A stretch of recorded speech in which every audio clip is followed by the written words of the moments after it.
You wake up, and the street outside your window is silent.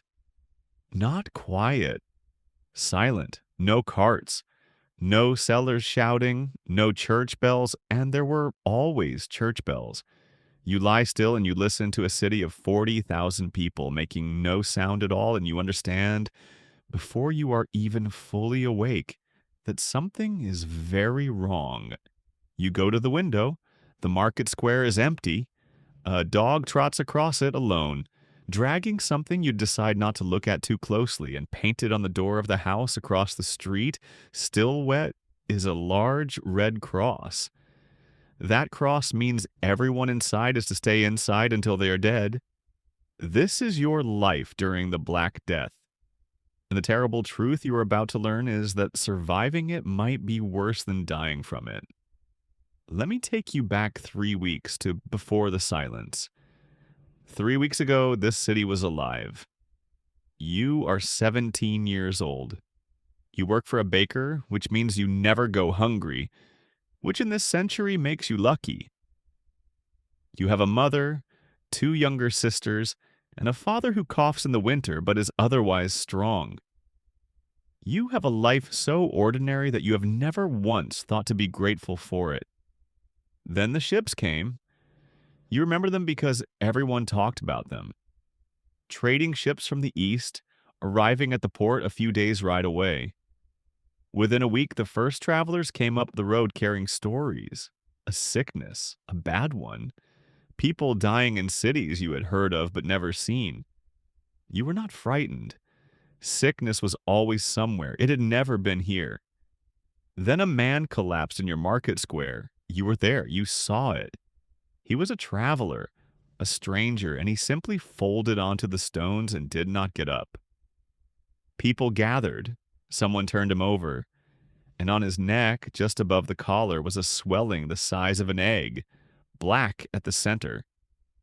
The crowd went quiet, and then the crowd did something you have thought about every day since. It stepped back, all at once, as if the whole square had breathed in.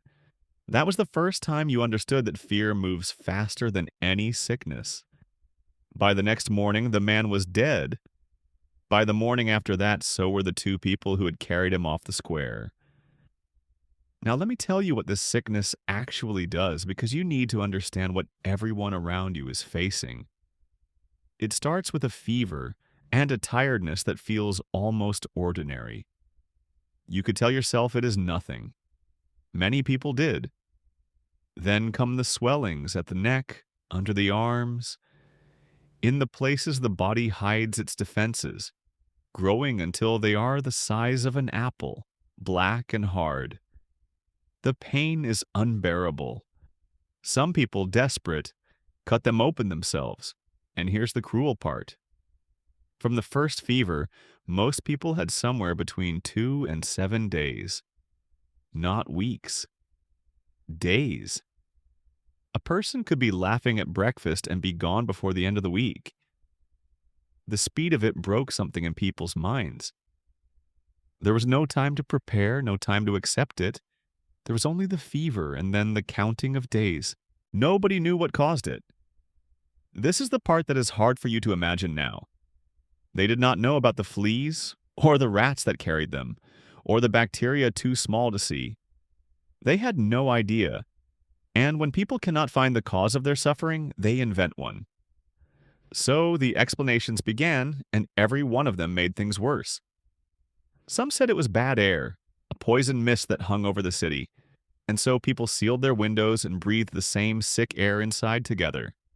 Some said it was the will of an angry God, and so crowds gathered in the churches to pray, packed shoulder to shoulder, which was the most efficient way ever devised to spread it. Some said it was poison in the wells, deliberately placed, and they went looking for someone to blame, and they found their neighbors, and that is a darkness we will come back to.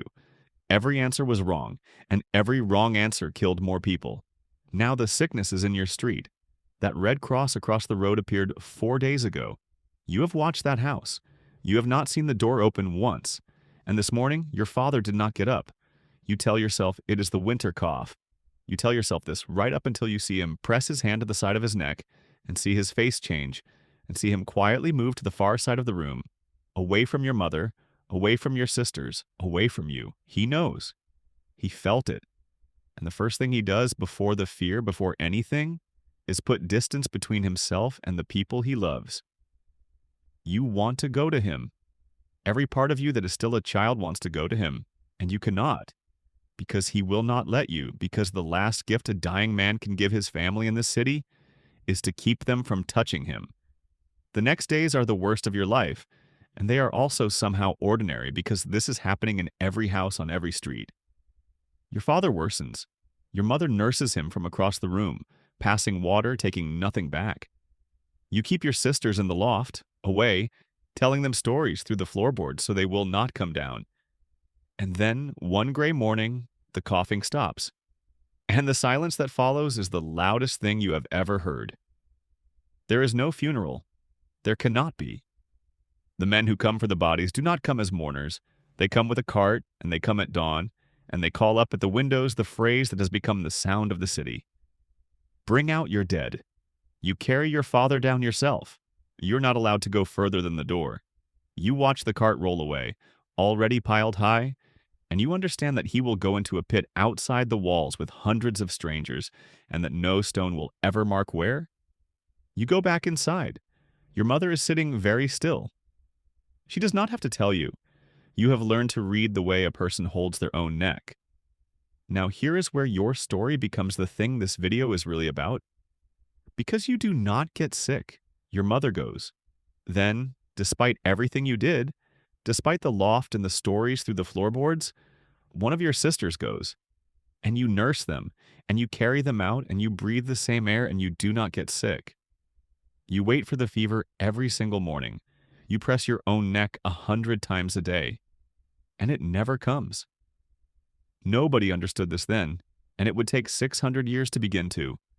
Some people simply did not catch it. Something in them, in their blood, turned the sickness away. It was not virtue.